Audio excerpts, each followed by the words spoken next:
Hey, what's going on, everybody? Welcome back to another episode of the Horror Movie Review with Daniel Richardson. And I hope you guys had a good. Hope you guys had a good couple weeks off. You guys are probably still in isolation, so I will say this, and all jokes aside, I've loved it. I'm honestly on my third week off. I'm finally going back. Well, by the time this comes out, I'll actually been back to work this previous week. I do these a week ahead of time. I start back on Monday. But I honestly this has been incredible. 3 weeks just laying in bed watching TV. I don't get to do that. I don't get to do that. I don't get. And it's funny because I look at my news feed or on Facebook and Twitter and Instagram. It's like everybody's just crying about oh my god, what are we gonna do? I'm tired of sitting home. I'm gonna cry. I'm like, dude, fuck off. I was made for this. I really was. I would have been the perfect person to check or to kind of watch over the Overlook Hotel. And any way you want to look at that, possessed or not, I would have been perfect for that job. So, anyways, I've been just dominating the fucking. I've been watching a lot of Shudder lately.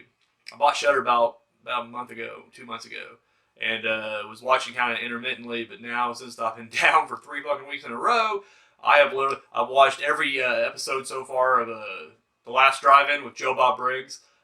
Literally just waiting for season 2 to come out, which comes out in a couple weeks. So I was like, get to live watch that now. It's been fantastic. So I hope you guys are staying safe out there. I don't know what you guys did for Easter. I hope it was a good Easter. What you guys could do. I mean, you guys can still do Easter egg hunts in the backyard. Just keep that shit under 10 people. You'll be fine. So, without any further ado, tonight's movie.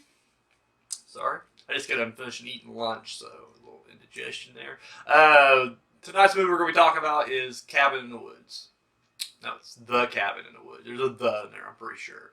The Cabin in the Woods. So, before we get started, you guys know, I can do a little bit of news, and honestly, it has been a very slow news week, but a few things popped up. I don't know if you guys remember or not, but Kevin Smith, there for a minute, he was going to do this, pseudo-horror trilogy, which kind of got derailed but you started with Tusk, which I liked it. I don't think it was nearly as good as Red State. I think Red State was a lot better than people give it credit for. I think a lot of people shit on Red State, or it's just kind of forgotten, and I think that's completely unfair. I think Red State was awesome. Tusk was a fun movie. It was just, dude, it's grotesque at the end. I think that's probably the main reason I don't watch it that much, because it's I don't want to see Justin Long, spoiler alert, as a fucking man walrus. It's just gross. And a little depressing at the end, too. It's fuck me. Horrible. But, for what it was alright. But then he did Yoga Hosers, which, fuck Yoga Hosers. I do not like that movie at all. To me, it's almost zero comedy. For a Kevin Smith film. It just, I don't know. I didn't like it. I wasn't big on it. And it's one of those ideas, if you would have told me about it, ahead of time, it's gonna be these two quick stop girls, or convenient, I forget what the store they worked at, but it's basically quick stop. The convenience store girls, fighting little bratwurst Nazi thing. I'm that's fucking hilarious. That can't fail. And then it did. Hard. So anyways, but that movie, it sucked so bad, it just kind of seemed to derail everything, because then he went right back to familiar territory, luckily, with the Jay and Silent Bob reboot, which was fucking fantastic. But the third part of this trilogy was going to be Moose Jaw. And the big is called the True North, or True North Canada, or True Canadian trilogy. He had something to do with Canada, but these 3 films were going to be shot all in Canada. And of course, they were going to feature his daughter and Johnny Depp's daughter as, I forget the characters' names already, it doesn't really matter, they're the Quick Stop girls. And then the other thread that went through him was Johnny Depp was Guy something. He was this detective that was cracking these cases, or trying to crack these cases, with his mole that moved around. That's the only thing I thought was kind of funny about Yoga Hosers, but that was it. Anyway, so Moose Jaw was going to be the third part of this, and it was literally just going to be a killer moose on the run. It was literally going to be, what the title says? Jaws, but with a moose instead, which I think is, once again, it sounds brilliant. I don't know how it's going to play out. Like I said, this trilogy is kind of, it's on the lower end of the Kevin Smith filmography for me, but anyways, I'd still check it out. I'm a big Kevin Smith fan regardless. So, but Moose Jaws, so everybody just kind of assumed it was probably dead in the water and over, because he does that quite a bit. He will announce or, claim he's going to do stuff, and then those movies just never get made, and they just kind of get forgot about, or they morph into something else. But he recently did a whole, I don't know if he does this very often or not. I just came across this through my feed, but it was just like, I don't know, like an hour with like Kevin Smith hanging out, just answering questions like Q&A on his YouTube, or it may be like on Reddit, but he put it on YouTube or whatever. But anyways, one of the questions was behind the Moose Jaw, and yeah, he says actually they're talking, or this was filmed probably last month, was whenever it was probably done. So I guess sometime last month they got together and they were talking about it, and it turns out I guess they're moving forward with it. I mean, once again, you gotta wait for shit to kind of clear up, with our current climate, if you will. But yeah, so Moose Jaw, I guess, is still on the slate. They're still, I can't imagine it being an expensive movie to make. So it's like, I don't know. Be good to see. I'll check it out. Once again, it sounds wacky and insane, but so do Yoga Hosers. So it is what it is. I want to apologize for these DVDs too. I get to hold my notes up though. At least I don't have to lay them flat. This is the first time I've done this ever. I've been collecting DVDs since I was in high school. It's like 03, I think, when I first got my very own I Own It DVD. I was a senior in high school, and the first 3 DVDs I had was The Lost Boys, and then a Mortal Kombat 2-pack. It came with 1 and Annihilation. And those are the first 3 DVDs I owned. Got for my birthday. And at that point, I had nothing but VHS. Like, it was still that era. But I've been collecting ever since, and I got up to like 1,924, I think. Like 1,924. I think it was the final total I had. And I'm running out of room, honestly. I was trying to get this rack built, and just never got around to getting the second one built. So I got all these DVDs stacked around, and I decided, you know what? It's time for a purge. Like, I've had this collection for well over 10 years. Going almost on, 2 decades. If I would have hung out a little bit longer. And it was just like, there's a lot of movies that I just don't watch. I just don't. I just for whatever reason, or I don't like them. The only problem is I share this collection now with my girlfriend. So a lot of movies I want to get rid of, she wants to hang on to. So, but anyways, or I got a lot of duplicates on certain things. And not like double DVDs, but like I'll have a movie like Night of the Living Dead is the best example. I have like 7 or 8 copies of that thing because I have it in like every box set. Like every box set that's low budget public domain, crap fest, they all have Night of the Living Dead in there. So I have I never did full count up. I got like 5 or 6 copies of that, if not more. So and then there's other stuff I got. It's just I got special editions of certain things, and I had to buy, I bought the, director's cut or what. So it's just like, I got a lot of duplicates. So I'm just working through the collection right now. So these are the ones that are kind of stacked up here that I'm getting rid of. So yeah, if you're wondering, my place didn't always look like a mess like this. It's just, it is what it is.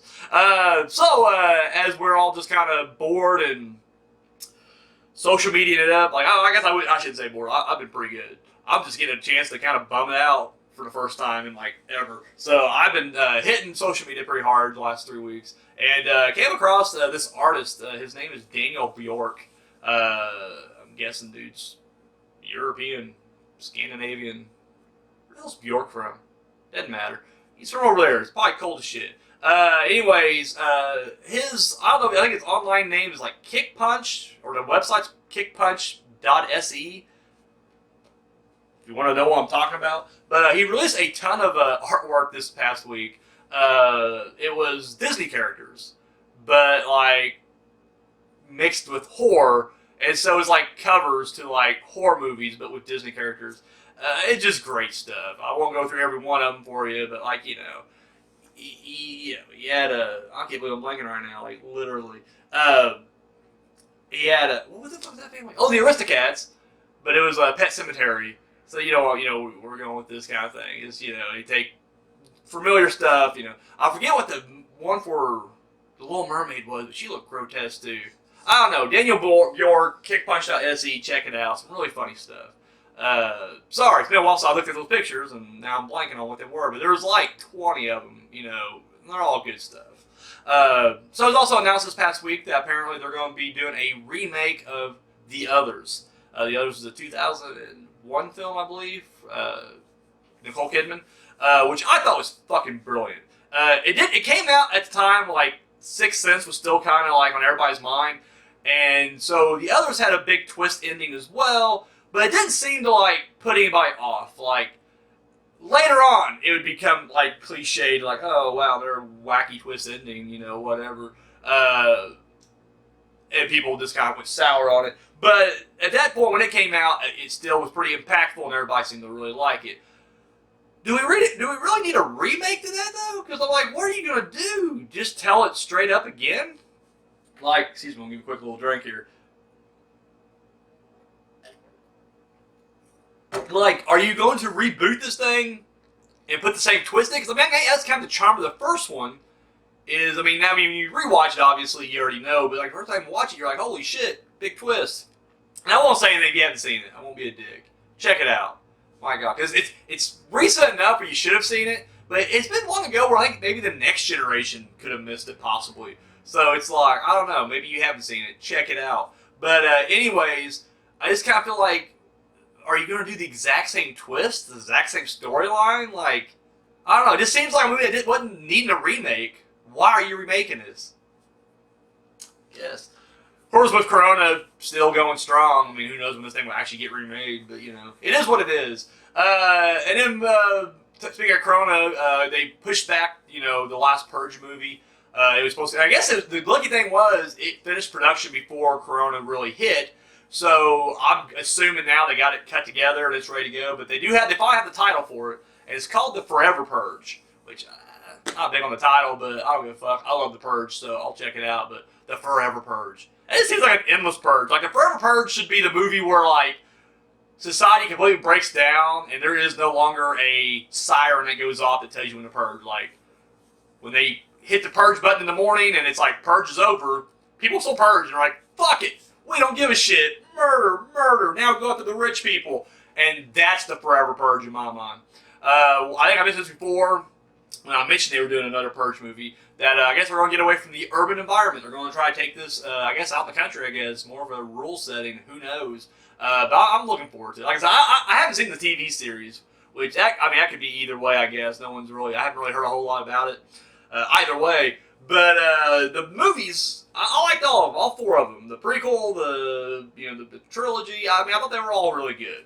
I enjoyed them, but, that's just my opinion. But, I know a lot of people, I had a lot of detractors. A lot of people are just like, oh, yeah, they're the same. Which is typically your non-horror fans that will do they're all the same statement. Like, you can ask anybody, like, hey, what's your favorite Saw movie? And they'll be like, they're all the same. But then you get a horror fan, they're like, let me tell you the difference between all the Saws. Like, I'll differentiate part 3 and part 4 for you right now. Because I was the same way as a kid. Like, whenever I'd be like, I love Friday 13, everybody's like, oh, they're the same. Just a bunch of kids go camping and get killed with Jason. I'm like, hey, fuck yourself, because they're not the same. And I'll tell you why they're not the same. I was that guy.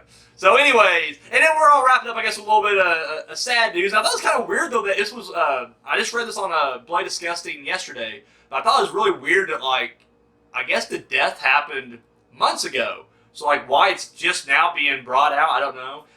Cause of death was unknown due to the article, which makes it even more kind of mysterious. Like, this guy's been dead since February, and no one seems to know what or why. It's fucking April right now. His name was Dieter Laser. I think I'm pronouncing that correctly. He was the mad scientist in the Human Centipede. That's what you horror fans would know him as. I'll be honest with you, I have yet to see the Human Centipede, so I just didn't see it. Been mean to, but just seems like one of those movies where I'm just like, I hear the first one especially just takes forever to get to the Human Centipede, and that's what you're waiting on the whole time anyways, and I just feel like once you get there, I don't know, will it live up to the standards? I don't know. But he was also, I guess, in the third one as well, which was the one that went completely wacky, and there was like a million fucking people hooked up to this Human Centipede or whatever. Either way, though, yeah, he passed away. He was in his 70s, I believe, so had a good run. I guess he was a huge actor over in Germany. Like, that was, like, he did some shit over there, but, over here, the American audience wouldn't know him from a whole lot, except for the Human Centipede, so, but yeah, so there it is. I hate to end on a down note like that, but, it's just what we're doing. So that's the news for the week. We're going to go ahead now, move on to the Villain Showdown. So we're going to we're gonna do the results now from a quarterfinal match. It was Candyman versus Chucky, and it did come down to a tie.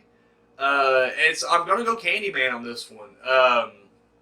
I feel like and once again, I seemed like nobody was really giving me any reasons one way or another. It was just kind of like, I like Candyman better, or I always preferred the Child's Play movies. But no one really gave me a reason why one would defeat the other. And so I remember when I pitched this match, I was just thinking like, I just feel like Candyman's supernatural abilities kind of trumps Child's Play, or Chucky's. Like Chucky, yes, you can't stop him. He'll keep finding a way to come back, and now there's a cult of Chucky, and there's a million fucking Chuckies.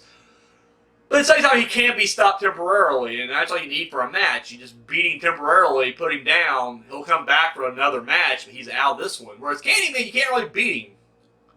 Like, the only way you're going to beat him is not to summon him, but apparently he's been summoned for the fight, so it's like, at that point, game on, he's there. So, I'm going Candyman. I'm using my tiebreaker power to go Candyman. So Candyman will advance to the Final Four. And today we start our very first Final Four match.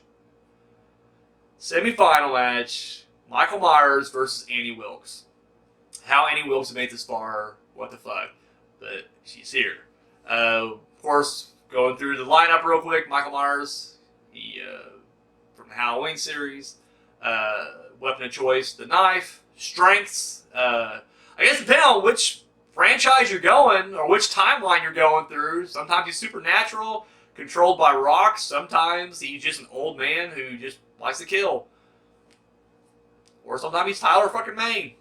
And he's hawking, and he'll just rip your shit in half. Either way, dude's cold-blooded. He will straight up murder your ass. Sometimes he just wants to kill his sister. Sometimes he just kills. Sometimes he wants to kill a person you thought was a sister. Turns out it wasn't a sister this whole time. But he still holds a grudge for some reason because, bad writing. So anyways, Michael Myers. The shape. Evil incarnate. Just evil in the body, walking around, slashing people. And then we got Annie Wilkes from Misery. And Castle Rock, if you want to use that version of Annie Wilkes. Weapon of choice, sledgehammer. Because she'll use a gun too, but sledgehammer's what we know her for. She's coming to the ring with the sledgehammer, so her powers, nothing. She's mortal, but she's obsessive and she's fucking crazy. Once again, you can attribute her staying in this long to the fact that she's just fucking nuts. So yeah, there it is. Michael Myers versus Annie Wilkes. I mean, 1-on-1. Is Michael Myers just going to straight up stab her ass? Or will Annie force him to fall in love with her too? Like she somehow keeps getting into these other matches and moving forward. Who knows? Who knows? Power's in your hands. So there it is. Michael Myers versus Annie Wilkes. Drop who you think wins down below if you want to give a reason. All the better. That usually does kind of help sway me in the if there is a tiebreaker. So there you have it. So now we're going to finally get on to what we're here for. The main event, the review. We're talking about The Cabin in the Woods. We'll get this out of the way. I keep looking at it. It's just my lineup here, but for some reason my eyes kept going back to it. Anyways, the movie came out, it came out like 2012, but I think it was made like 2010, 2011. Like, it's one of those movies that get made, and it just kind of sat on the shelf. And I think, honestly, if you remember the trailer to this thing, it was just kind of, they didn't know how to market it without really giving anything away. Because I remember the trailers were just like, what the fuck's going on here? Like, you didn't know. You really didn't know. The basic plot is, 5 friends go camping. Or I guess not camping. They're staying in a cabin in the woods. And, shit breaks loose. But there's really a bigger story going on behind the scenes, actually underground, as to, what's going on. I won't go too much into it right there. I will say this. If you have not seen this movie, do not listen to the review, because there will be tons of spoilers here. You need to just turn this video off right now and go find Cabin in the Woods. Like, how you haven't seen it yet is beyond me, because this movie really is fucking perfect. Check it out. That's my review right there. Just a great movie. Check it out. Go watch it now. For everybody else who's seen it and wants to get a little bit more in-depth on it, here we go. Like I said, I remember when the first time I watched this thing, I didn't know what to expect. Because, the trailer would show you some control room stuff, but not very much. You just kind of saw the teams partying, and then some attacks, vague attacks, them covered in blood talking to each other. You did see the bird fly into the force field, and so you're just like, what the hell? And I remember just thinking, and I just remember the whole thing just set to like Marilyn Manson's cover of "Put a Spell on You." So I'm just like, okay, this is gonna be awesome. It's gonna be weird, but it's gonna be awesome. This is it's written by Josh Whedon, but it's directed by Gorod. I think it's the dude who did Cloverfield, if I'm not mistaken. I could be completely wrong on that too, but I think it's the Cloverfield guy. But this is always kind of gets considered a Josh Whedon film. Same way Cloverfield is considered a J.J. Abrams movie, even though it isn't. Poor Drew. Every time he gets a movie, it's kind of always attributed to someone else. So the basic premise here is, you have to just go to the end. You have to go ahead and just do it. Basically, humanity has made a pact with the Ancient Ones. And, kind of looking at like the, H.P. Lovecraft ancient gods, if you will, the old ones, who have remained in slumber, sort of, I guess, even though you can kind of hear them mewing around down there as we're getting closer to the end of this thing. And they decide not to destroy our planet, as long as we give them a human sacrifice. But you can't just straight up murder people and then sacrifice them. Like, you gotta put on a show, per se. You gotta make the people suffer. And you gotta make them suffer. There's an order, you gotta kill them. You gotta kill a whore. And then you gotta kill the rest of them, not necessarily in an order, but you gotta kill them before you kill the virgin. And the virgin doesn't necessarily have to die. It's optional. If she survives, then it's like, well, she clearly was tortured enough, and she has learned her lesson, but, it appeases these gods. Now, we're not the only ones that's doing it, because humanity has split up into different groups in different countries to do this. Almost as if, if you guys fuck it up and fail, then we can do it, As long as somebody succeeds, it doesn't matter.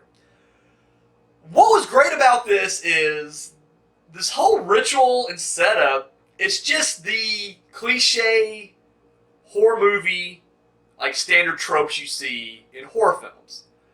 Whereas you have your stereotypes, the whore, the jock, the smart guy, the brainiac, if you will, the stoner, or the fool as they call him, and then the virgin.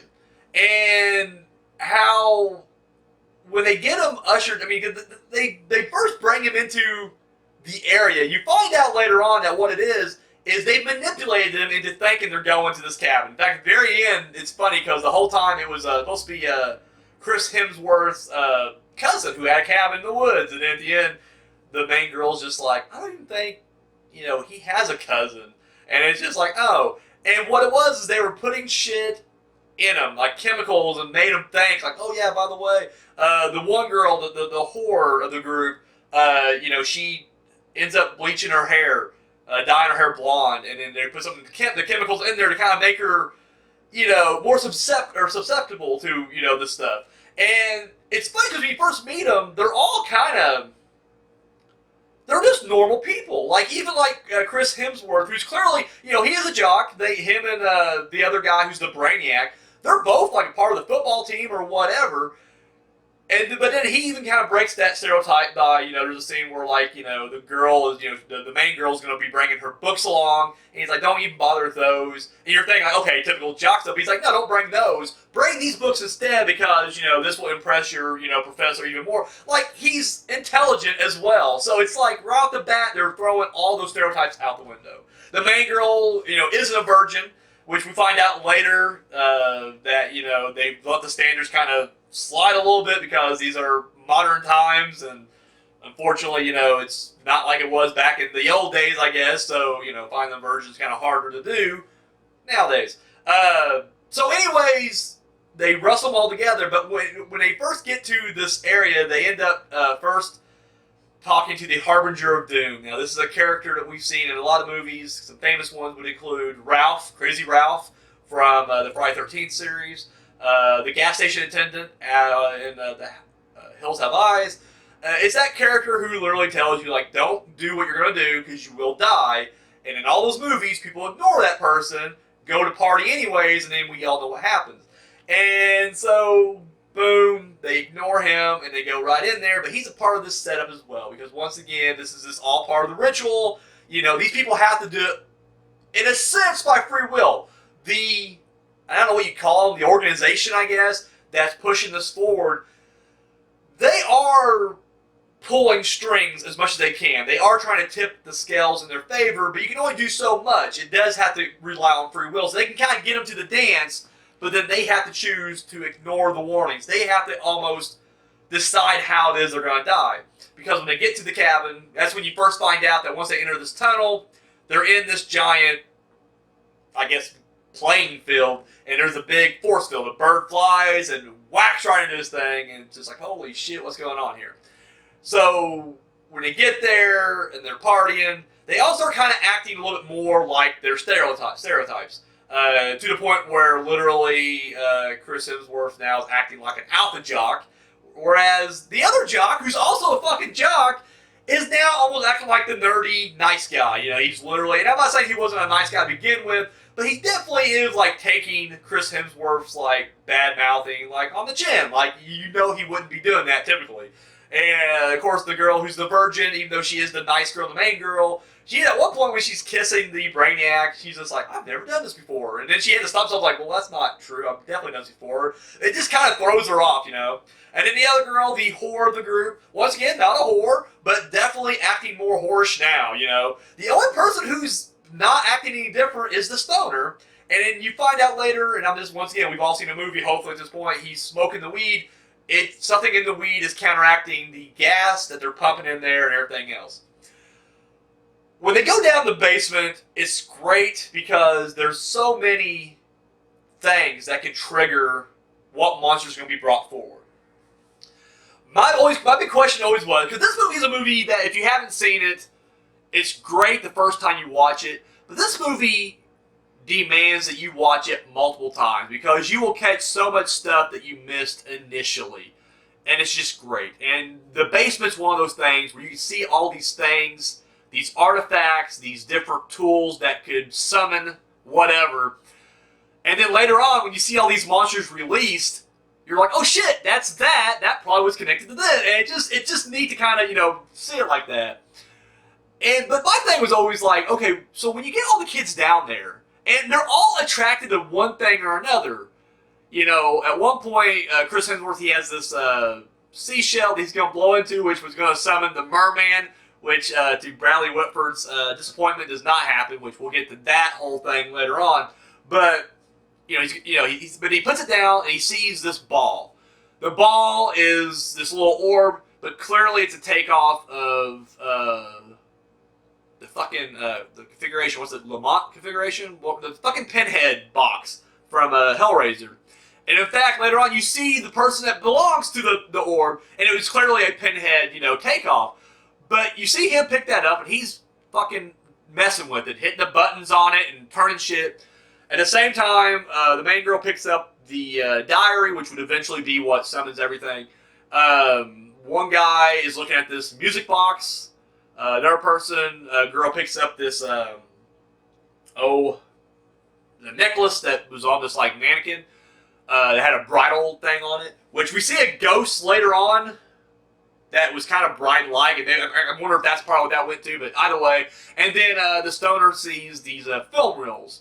Now what's great is, the whole time, the gas is making them more, you know, subjective to, or not subjective, submissive, I guess. They're more, willing to go check this stuff out, but he's the one who's like, guys, we should not go down to the basement. We should not be tinkering with any stuff. Like, he's the one who literally is like the audience at home watching a horror film. It's great.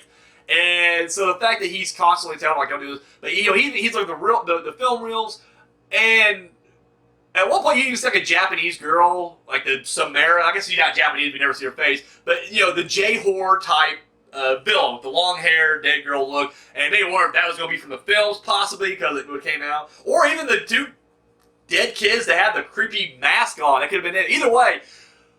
But of course, the girl starts reading from the book. He even reads the Latin from the book, which I thought was funny, because even he's like, okay, I gotta draw the line in the sand there. You do not fucking read the Latin, but she does anyways, and it summons the thing. But my question would be like, what if they all kept doing their own stuff? Like, what happens if she's reading from the book, she's like, I read the Latin, and the guy's like, well, I'm still curious about this ball, and he finishes it. And then the girl's like, I select this necklace and puts it on. And then the guy's like, let's check out these films. Like, what if everybody did their thing? Like, would they have released all the monsters that pertain to those? And I'm like, that's fucking awesome right there. Like, that's a sequel idea. I'll look at the sequel ideas here in a little bit, but, like, that would be fucking brilliant. But we don't get that. In fact, it raises up this zombie redneck torture family, the Buckners, and, of course, they end up coming up. And then, of course, they end up doing their thing, and we'll kind of end it right there with those, because to me, the more exciting part of this movie, the more engaging part, was all the control room stuff. We are, in the very beginning, we are introduced to Richard Jenkins and Bradley Whitford as these two white-collar tech guys who are kind of, they're the directors of sorts through this whole thing. And what was neat is they treat it almost like it is a horror movie. At one point, apparently one of the rituals is, they like to see the whore get naked. And so literally, they are trying to make that, they're manipulating everything to get that to happen. What's great about these characters right off the bat, this really set the tone for me at the whole movie, was just the opening dialogue. Bradley Whitford mad because his wife, who's wanting to get pregnant, wanting to have a kid, but before they're even, having a kid, the wife's already, child-proofing everything in the house, and, the kitchens, she has all these, different locks and stuff on it. And he's just kind of bitching about that, just that typical mundane conversation. But then as they're getting in the cart and driving away, boom! The cabin in the woods. The text comes up on the screen with a big, jump scare type noise. It's brilliant, because it's just what the hell? And then it's a comedy. It really does, everything happens outside of that control room, at least until the end, it's all horror. But here, it's all comedy. And I just love the snappy dialogue between these two. And then they get into the control room, and then this their interaction with everybody else. At one point, they have this new head of security, and he's like, listen, he goes, nice to work with you, sir. He's like, you can drop that sir crap right now, but he likes to be called honey buns or honey toes or whatever. And it's just I just love the conversation that they're all having here. It's freaking brilliant. It's like watching The Office with murders happening in the background. And that's just brilliant. And then there's a little subplot of the whole time Bradley Whitford wants to see a merman. And he even, they have a bet, they do a gambling pool, who's going to be, what monsters are going to be, resurrected, what monsters are going to be brought forth. And so there's a gambling pool, and just that whole thing is brilliant. Talking about, when, this one guy's like, oh, man, maintenance always, picks them every year, and they're just like, yeah, well, if they were creative, they wouldn't be in maintenance. I love that conversation. It's brilliant. The fact that the intern also gets in on it with the maintenance is just funny, because, whenever they're like, maintenance wins, and the intern, you just see him go, woo, in the background. It's fucking brilliant. Funny thing about the intern is later on when shit goes crazy and you get all these computer screens up of all the mayhem, you see him, he's still alive, he survives for a while. He's literally got a piece of paper guys, help me. He's writing it up. I mean, he's in the background. It's a blink and you miss it kind of thing, but he still survives. I love that. It's because you're kind of root for this guy, this intern, who doesn't get paid for overtime. Poor guy. He brings that out later too. I mean, I just loved all the dialogue here. Without going through this movie beat by beat, because there is so much stuff here, I'm just going to go through and just say, this movie was brilliant. The way they just subverted everything about horror and put it on its head, that's what I loved about it. We just mentioned how they took all the tropes and they played it the way they did, and yet it was still a good horror film. It still plays as a horror film. I will say this, so after this movie came out, like I said, when it came out, they kept pushing it back, they didn't know what to do with it, they released it, and even, I don't remember if it had a big theatrical release or if it was almost like a limited release. I don't remember. I want to say I didn't watch it in theaters. I'm pretty sure we watched it, we rented it, I think. I don't remember. But either way, I remember, but when I watched it, I loved it, went out and bought it immediately. It was just brilliant.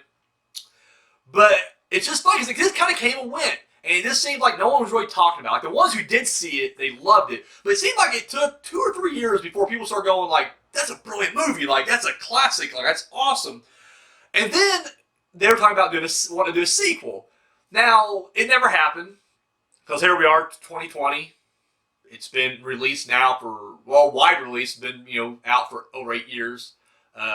No talks or anything beyond that. And once again, it's from Lionsgate, and we mentioned not too long ago that, Lionsgate is just embarrassed by horror films now. Like, they really are. Unless they know it's going to make a ton of money, like this upcoming, well, it's supposed to, upcoming Spiral movie, they're just kind of like, no. And ever since they got that fucking Twilight money from Summit and took that over, they started doing Hunger Games and bullshit like that. And don't get me wrong, from a business standpoint, it's smart. I mean, I'm not going to sit there and pretend like that, that's not smart. Yeah, but it's almost like they're embarrassed of, what brought them to the dance. Like, I'm sorry.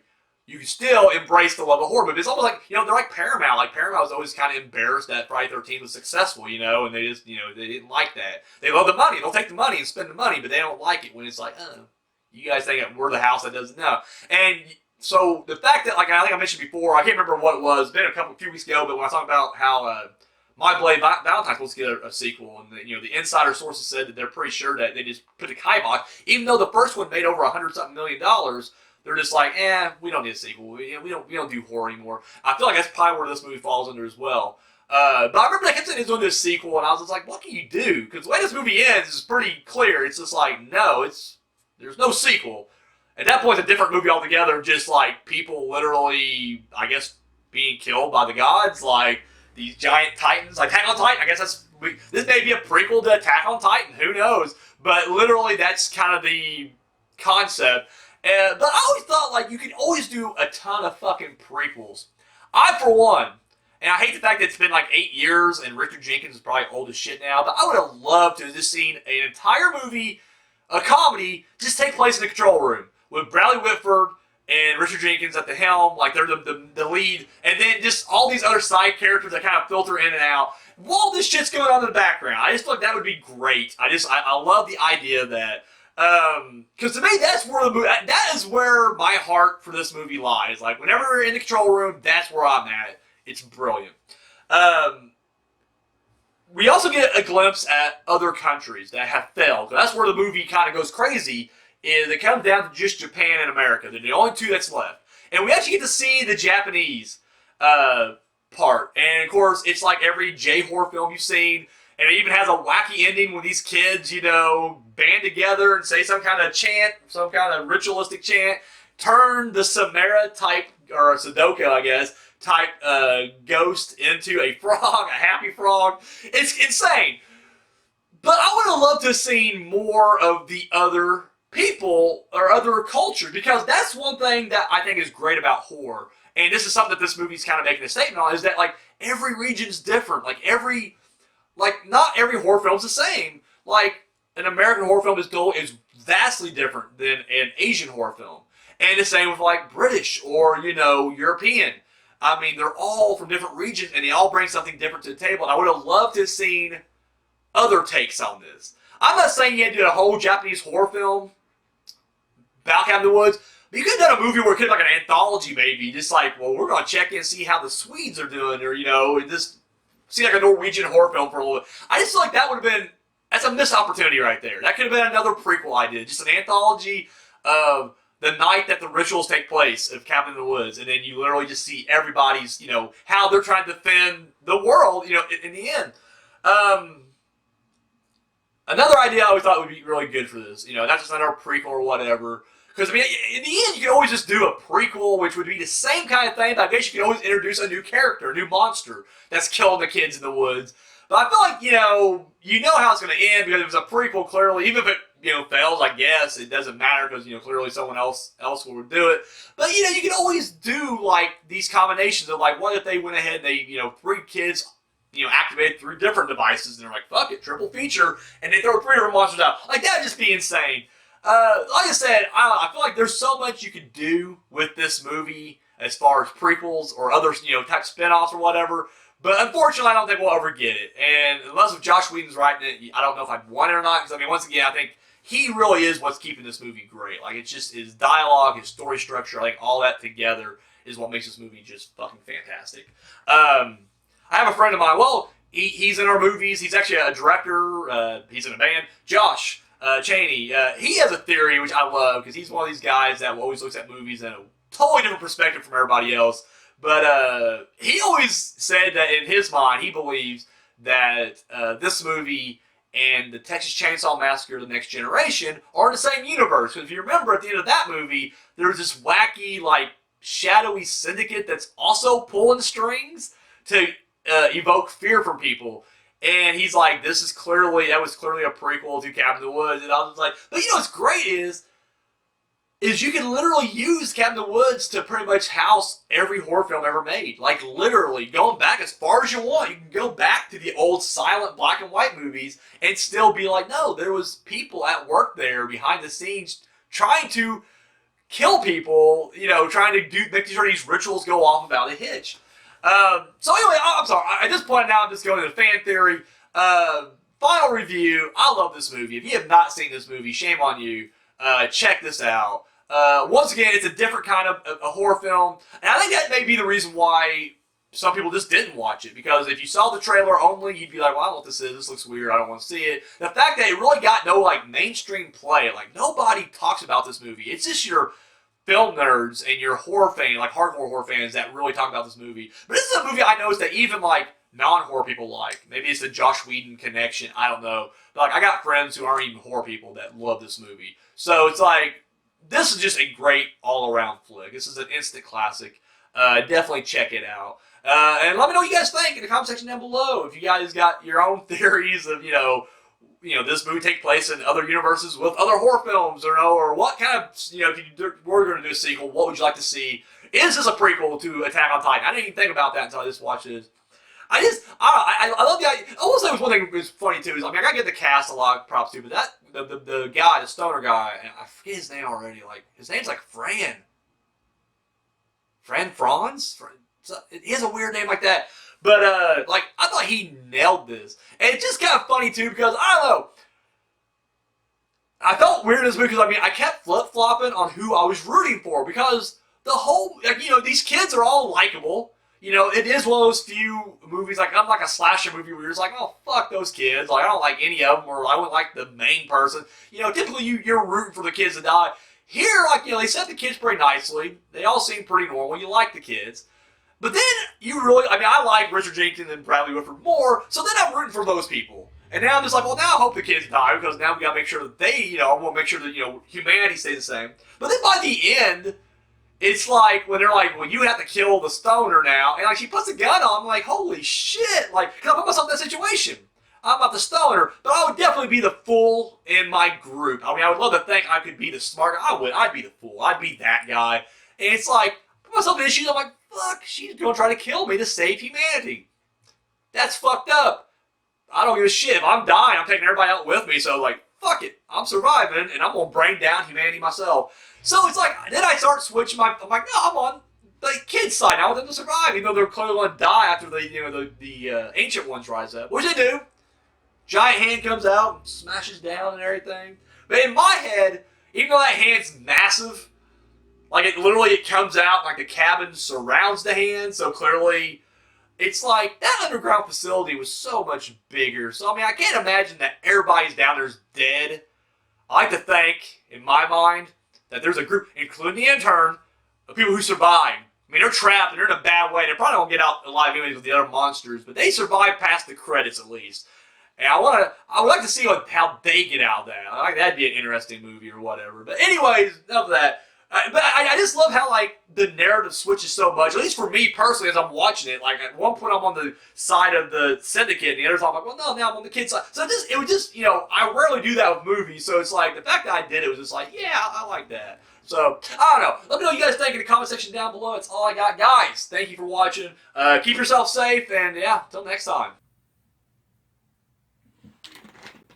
Oh, shit. Didn't know which one, sorry. Hi. Thank you for watching that video. Be sure to give us a thumbs up, share it, subscribe to our channel. All that good stuff you do right here on YouTube, go ahead and do it. Check out our other videos. Go to our playlist. We got episodes of TPS TV, Journey Through the Dark Side. We got a new show coming out, the horror movie review with Daniel Richardson. This guy. And of course, our short film, Entropy. You can find all that and more right here on YouTube. And then check out, yeah, look at that. All of our social media right there. And we don't just, copy and paste like the same post and put it on all. No, that's ridiculous. 3 different platforms, 3 different posts. I mean, the behind the scenes stuff you see on Twitter will not be the same stuff you see on Instagram. So there you go, right there. So be sure to get on, give us a follow and a like on all that right there. Keep up to date. Have you seen Unspeakable Acts yet? No? Come on. Pick you up the DVD right now. Links over there. Oh, yeah. It's only $7. $3 shipping and handling. And of course, if you've already seen it and you haven't seen the Public Domain Dungeon yet, boom, $5 DVD right there. So 5 S&P as well. Or sorry, 3 S&P as well. So there you go. Do that. And if you got the spare change, you want to hit us up, donate a little bit over here to TPS Productions. Our Patreon is right there. Oh, yeah. So that's all we... Oh, my God. Sorry. I'm getting fired, ain't I? Yeah, that's all we got. Thank you for watching.